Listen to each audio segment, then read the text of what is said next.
This is the NBA 2K Rating Stock Watch, the show where we recap the NBA and break down which players should be going up or down in rating.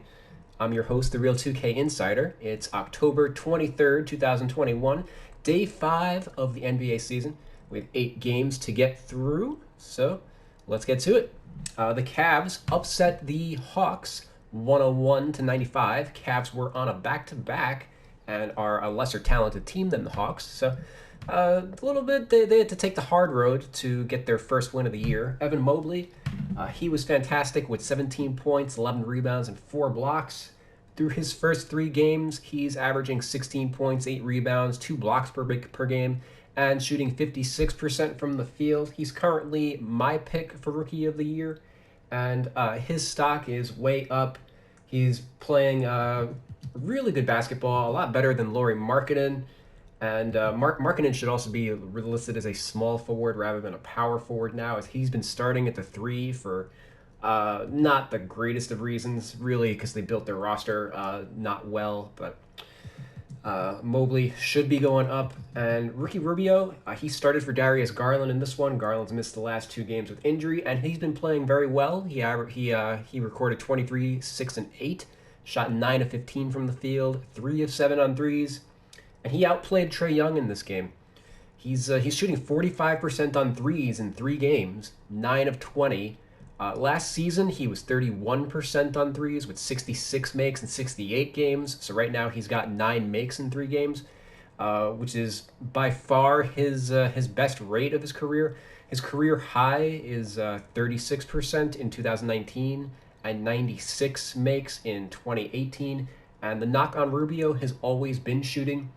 So he's definitely a starting caliber point guard, most likely a better player than Darius Garland, and that's worth noting if he continues to play well. Maybe that makes Garland a little bit expendable in trades, as the Garland-Sexton backcourt is not really blowing anybody away, and the rumblings have been that like Sexton would be on the move. They didn't give him an extension. He's kind of small for a 2 guard, but maybe what he needs is a solid backcourt partner who's a little bigger, like Ricky Rubio.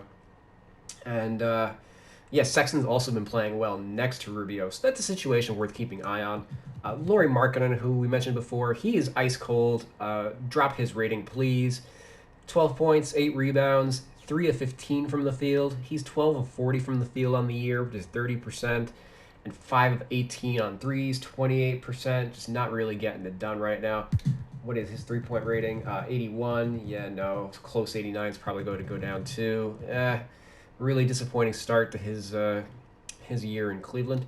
As for the Hawks, Trae Young, he was all right. 24 points, 7 assists, 3 steals. He's 8 of 22 from the field, 1 of 6 from 3, 7 of 7 from the line. The free throws are important for him. That's something that we are keeping an eye on with the rule change. He didn't have a ton in his first game, but 7 is more or less his average, so I'm going to be keeping an eye on that. And Cam Reddish, he's been a how should we say, like a godsend for this team, but he's playing like 20 high 20s off the bench, playing well, averaging 19.5 points per game, 6 of 9 threes in 2 games. His rating should be going up. He looks like he's much improved from his first 2 years in the league. He was 7 of 14 from the field in this one, 3 of 5 from 3, and part of why he's better is it seems like he's going to be much more consistent from the field. His erratic shooting is what really held him back in his first 2 years. Let's check out the Pacers, who speaking of hard mode, they beat the Heat 102-91 to get their first win of the year. Back-to-back overtime games for the Pacers. They've got to be exhausted, but they did well to outlast the Heat in overtime, beating them 16-5 in the extra period. So Miles Turner, he fell back down to earth after his career night. He had 4 points, 4 rebounds, 5 fouls in 16 minutes. So nowhere close to the 40 that he had the other night. Obviously some foul trouble, and Bam Adebayo is probably a tough matchup for him. OJ Brazet, he came in and filled the void after not really playing much in the first 2 games. He only played 8 minutes through 2 games. He had 18 points, 9 rebounds, with 7 of 11 from the field, 3 of 6 on 3. Playing against the Heat with Jimmy Butler is probably a reasonable matchup for him. Goga Bitadze has not played, or he did not play despite the Turner foul trouble, so that's worth keeping an eye on because he's essentially the backup center, but it looks like they are going to go with like small ball lineups when when Turner is struggling. It works out that Goga's technically like the third string center because they do use Sabonis at the 5 a reasonable amount of the time. Malcolm Brogdon, he's been solid, 18 points, 14 rebounds, 4 assists. The rebounds weren't quite a career high. He had 15 last year. He did not shoot well in this game, as was the case for like both teams. It was a pretty tough, gritty defensive matchup. He was 5 and 19 from the field, 0 for 7 on threes, but 8 for 8 from the line. But overall, he has been playing well with Caris LeVert out of the lineup. Chris Duarte, his ratings gotta go through the roof, man. He's averaging 20 points and 40 minutes a game. Somebody who's averaging 40 minutes a game should not be one of the lowest rated guys on the team. He's playing the entire game, and he's got a lower rating than a guy who doesn't even check into the game in Bitadze.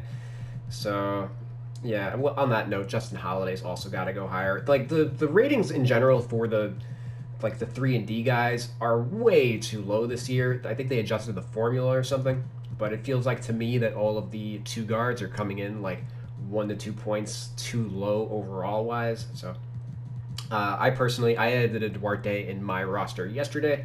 I got him up to a 77 overall. I think that's pretty reasonable for what he is. Like, he's putting up the numbers right now. Eventually he's going to go back to like a smaller role once LeVert gets healthy, but even then, like, he's probably going to be just an average backup shooting guard at the end of the day. But in this one, he had 19 points, 5 rebounds, 6 of 21 from the field, similar to Brogdon. Did not shoot well, but stuck with it, had some big buckets late, and the Pacers were able to get their win.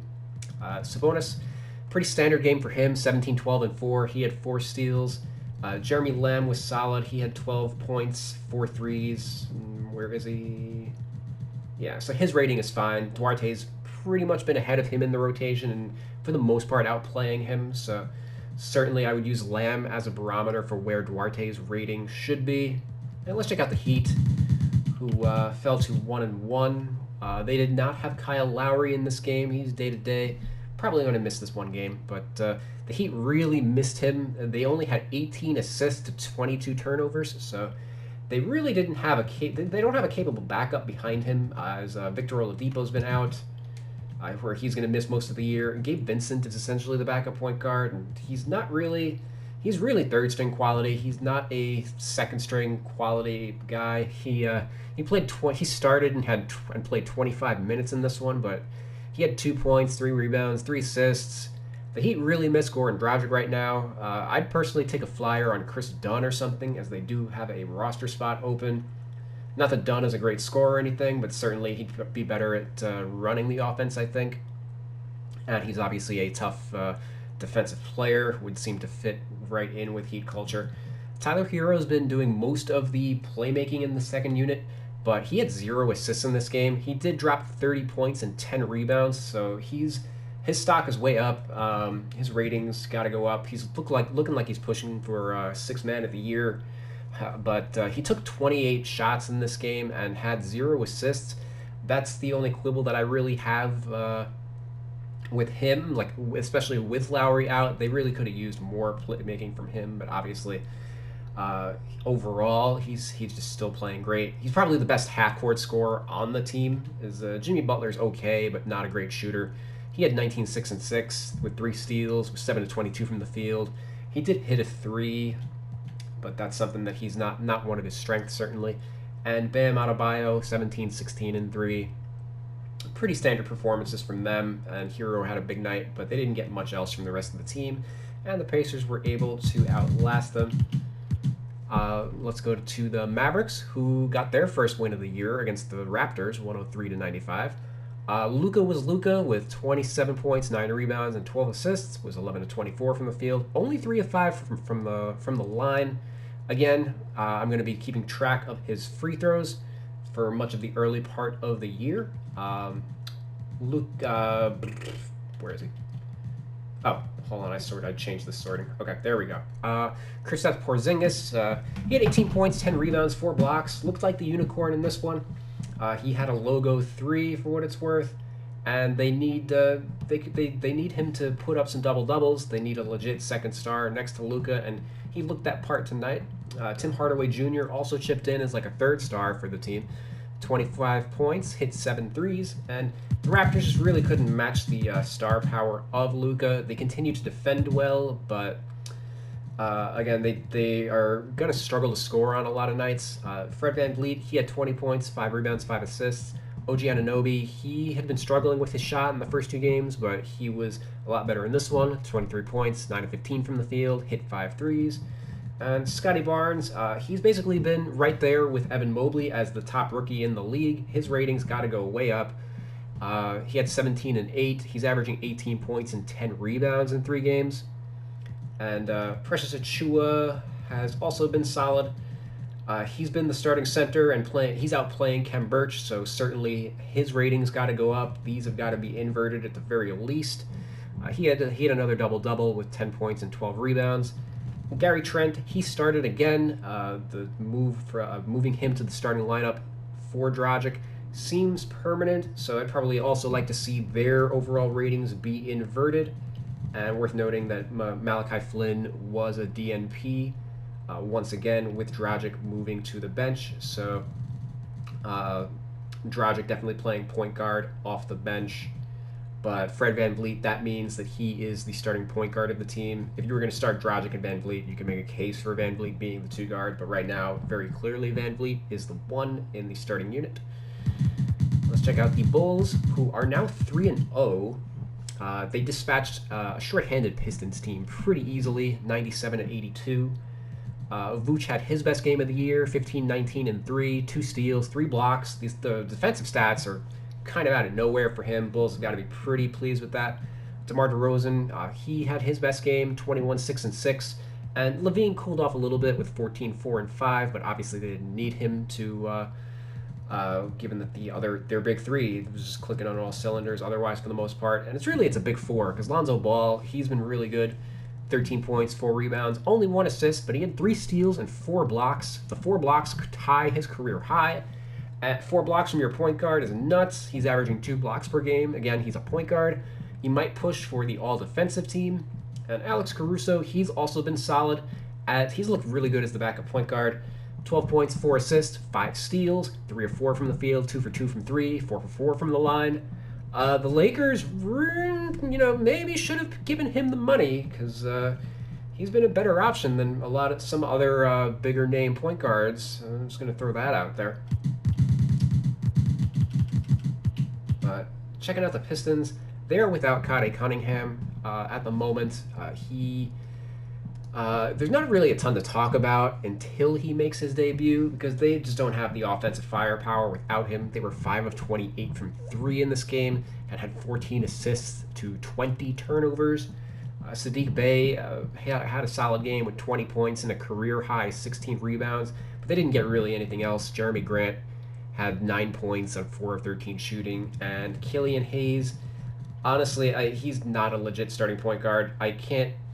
If his rating wasn't already low, I would recommend dropping him, but he had 2 points and 3 assists on 1 of 5 shooting and obviously wasn't able to get the offense going for the team. I don't think that he should be a starter, really, until he can at least show that he's an NBA caliber player. I would start Corey Joseph over him and give more minutes to like Saban Lee, Frank Jackson, etc.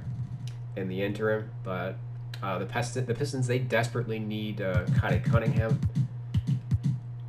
The Timberwolves, they beat the Pelicans 96-89. The Wolves move up to 2-0 on the year. Towns, 25 points, 10 and 20 shooting, bouncing back from kind of a lost season. Anthony Edwards, he had 19 points, 9 rebounds, 5 assists, and might be better than D'Angelo Russell already. Russell had 12 points, 1 assist, 7 turnovers. Not great. He's it's good that Edwards is performing well because Russell's basically been a disappointment since he came to Minnesota. So I would consider these guys the future of the team, and Russell maybe a little bit expendable, though a little hard to move with a $30 million salary. Patrick Beverly, he made his debut. He missed the opener with the suspension, so given his defensive prowess, he could cut into D'Lo's playing time, especially if they need stops in the fourth quarter, etc. But the Pelicans, they fall to 0-3. Brandon Ingram had 30 points, 6 rebounds, and 4 assists. He's doing everything he can with Zion out of the lineup, averaging 27 points a game. He's only an 84 rating. That's way too low. He's a borderline all-star. He should really be like in the 86, 87 range. So I would say that his stock is up. He's the West's Chris Middleton. And the Pels, they basically need the West's Giannis to get healthy. Speaking of that, Zion's a little low at 89 too, but I digress. Let's wait for him to also come back and show that he's still at the same level. Valanciunas had his best game of the year, 20 points and 17 rebounds. Nickeil Alexander-Walker, he had 14 points, a career high 14 rebounds. Probably grabbed a lot of, I think he had like 6 offensive rebounds. He was 6 of 24 from the field, so probably grabbed some of his misses to kind of stat pad his way to those, but he's averaging 17 points through 3 games. His rating has got to be way up. He's outplaying guys like Satoransky, Jackson Hayes, Willie Hernan-Gomez, who isn't even in the rotation. Like I said, the 2-guard ratings are messed up. They did something with the formula that is not reflecting just the value of these guys to their teams. Let's go to, speaking of the West version of Giannis and Middleton, let's check out the actual East version of Giannis and Middleton. The Milwaukee Bucks dispatched the Spurs 121-111. Giannis had 21, 8, and 8 with 3 blocks. Middleton had 28 points. Drew Holiday returned from injury, had 16, 4, and 5. Team is clicking on all cylinders as per usual. Pat Connaughton, he once again started with Lopez and Portis out. He had 16 points and 7 rebounds, and as mentioned before, the 3 and D guys are just way too low in rating. 73 overall for Connaughton. He's playing big minutes for the team. He's got to go up. Him having the same rating as these guys, I'm not going to beat a dead horse. George Hill, he was solid. Best game of the year, 15 points on 5 of 6 shooting off the bench. Heading over to the Spurs, who are actually one of his former teams. Maybe getting a little bit of revenge. The team offense in general looks solid. They had 29 assists to 12 turnovers, so even though they don't have a star player, they are running the system and doing it well. The one gripe is that they only had 6 free throw attempts in this game. Part of that is probably just because they don't have a high quality star player. They have to rely on team basketball to get high quality shots. Doug McDermott is tailor made for their system. 25 points, 7 threes. His rating should be way higher than this. Definitely in the 79-80 range at the very least. And Keldon Johnson, he was solid with 20 points, had I think 27 points in the previous game too, so he's playing pretty well. You can make an argument for his rating going up to an 82. I think he's probably consistently going to be the best player on the Spurs in the Murray tier. All these guys are basically 80 overall tier or a little better, but the issue with the team is they don't have anybody that would exceed an 85 and be an all-star caliber threat.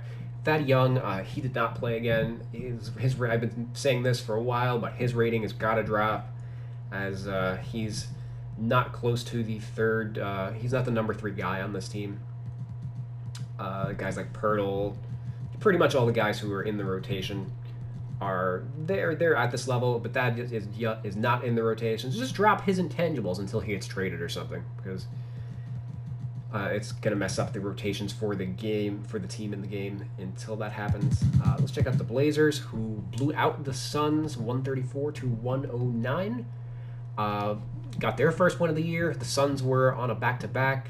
They let out all their emotion versus the Lakers the night before, so the Blazers ready to pounce. Dame had 19 and 8. CJ McCollum had 28 points, 10 and 19 shooting, 6 of 11 on threes.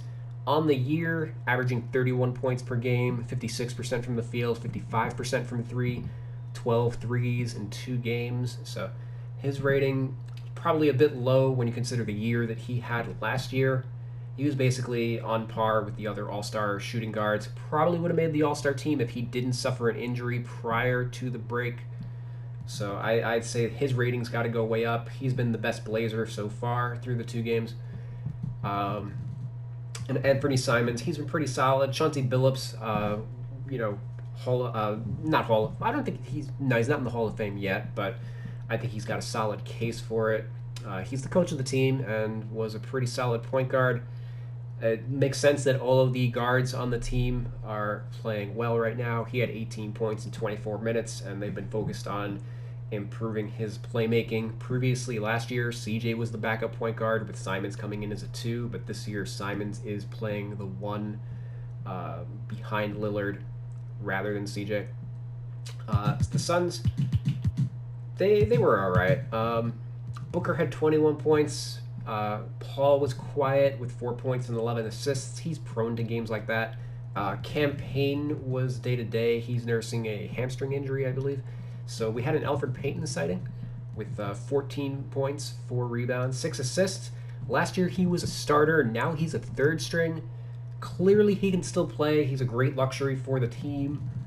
Cam Payne has obviously dealt with injuries throughout his career, and Chris Paul, given his age and history, they're going to be careful with him. So having another quality player to jump in when one of those guys has to miss time, that's a valuable asset for the team. Although I don't quite see why Landry Shamet would have a lower rating than him, but I digress.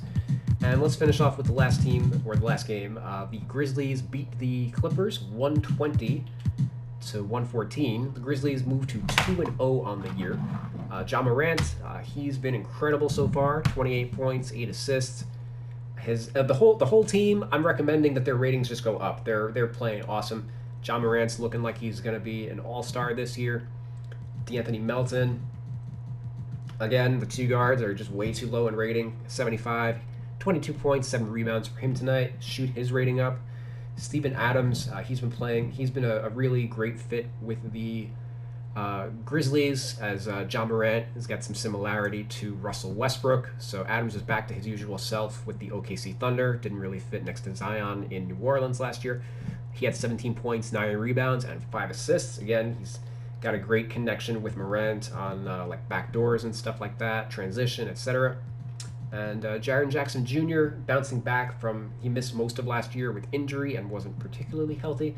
I guess I can't recommend his rating going up. They didn't seem to drop him very much based on last season, but 21 points, 7 rebounds. He's going to continue to put up lines like that as like kind of a mini unicorn. And Desmond Bane, he's also been starting. He's been playing well. He had 19 points. Kyle Anderson, he's been coming off the bench. Last year he was the starter. So that's why his rating is a bit high. He was starting for Jaren Jackson. Now that he's not, you could probably drop his rating. He had 4 points on 1 of 9 shooting. Him and Dylan Brooks are probably going to be on the block. They both got expiring contracts, and the team is just too deep. They don't really need these guys as the replacements that they have been able to step up to the task. And the Clippers, Paul George, he looks like he's going to have the All-NBA impact that he had with the OKC Thunder when he was third in MVP and All-NBA first team. He had 41 points, 10 rebounds, 4 assists in this game, shot 15 of 25 from the field, 5 of 12 from 3, 6 of 6 from the line. Only an 88, that's crazy. He's got to go up. His rating is probably going to be closer to Kawhi Leonard's by the end of the year. If he's going to have like that first team, second team level of impact. And Eric Bledsoe fell back down to earth a little bit, but clearly his rating is just way. He should have a higher rating than Terrence Mann for sure, given that he's the starter. He had 12 points and 7 assists. Reggie Jackson, he bounced back a little bit, 17 points and 2 assists. The assists between these two guys are confirming that there was a position swap. Jackson was a point guard last year, but he's the 2 guard now. And Bledsoe was a 2 guard with the Pelicans. Oh, it looks like they changed his position at the very least. So he's a 1. He's a 1 now. Good. But we need to switch Jackson to the 2 and get Bledsoe's rating up. On that note, we should also be switching Paul George to the 3, as He's going to be starting there for much of the year. Yeah, and Isaiah Hartenstein, he made his season debut and had 11 points. Ivica Zubac kind of struggled again. Didn't only play like 19 minutes. He only played 19 minutes in the previous game, but he's like moderately effective. Like he's the 78 overall level player. Like probably like a bottom 3 starting center in the NBA, but like that's not. That's still pretty reasonable, I think. He's a good defender, and there's matchups where he's important. So there's going to be games where he plays. His minutes are just going to be up and down throughout the year, but I think he's going to be consistent at what he does, which is rebound, block shots, and get putbacks, etc. But anywho, thank you guys for watching this video. If you've got any feedback or if you think there's somebody that I missed, feel free to leave it in the comments. I'm going to post a video showcasing what I've done in my roster this week, for the first week of the NBA season. Talk about the things that I felt were important to update, and just give my state of the roster overall. So be on the lookout for that, and otherwise I'll see you guys tomorrow night. Peace.